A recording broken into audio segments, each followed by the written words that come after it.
অসমৰ ভাই মহান থিয়েটাৰৰ ইতিহাস হাতে হাতে হাত ধৰি যাওঁ বলো আগুৱাই যাওঁ জোনাক জোনাক অসমৰ ভাই মহান থিয়েটাৰৰ ইতিহাস ভিডিঅ'টি আৰম্ভ কৰা মই আপোনাৰ খবৰ আগতীয়া সমালোচনা বিচাৰিছো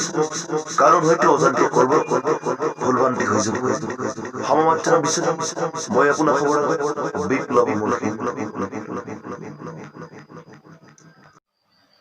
নটৰাজ থিয়েটাৰ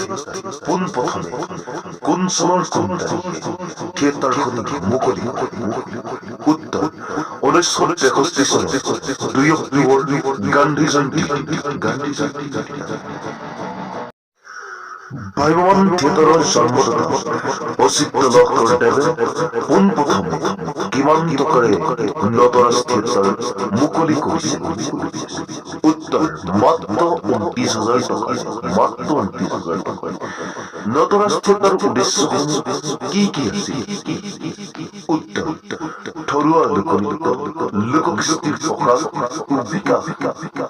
সমাজত সংহতি ও সংস্থাপন আৰু অসমীয়া মৌলিক নাট্য সৃষ্টি আদি সমূহ আছিল নটৰাজ থিয়েটাৰৰ উদ্দেশ্য নটৰাজ থিয়েটাৰৰ মুখ্য নিয়মাৱলী মুখ্য চৰ্তৰূপে কি চৰ্ত সন্নিৱিষ্ট কৰা হৈছে উত্তৰ চৰ্তটি আছিল এনেধৰণৰ যে এই থিয়েটাৰ আয়োজন কোনো সমাজ সংস্কাৰমূলক সংগঠনৰ বাবে কৰা হ'ব ব্যক্তিগতভাৱে ধন অৰ্জনৰ লক্ষ্যৰে বিচৰা কোনো লোকৰ বাবে থিয়েটাৰ আয়োজন কৰা নাযাব ভাইমন থিয়েটাৰৰ বিখ্যাত অভিনেতা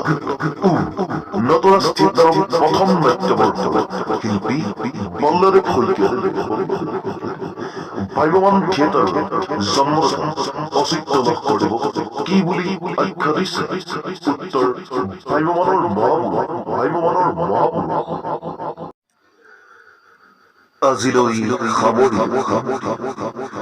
সদৌ শেষত ভাইমন থিয়েটাৰৰ জন্মদাতা অচিত্য লহকৰদেৱলৈ হেজাৰ হেজাৰ প্ৰণাম জনাই আজিলৈ বিদায় মাগিলো আজিলৈ বিদায় মাগিলো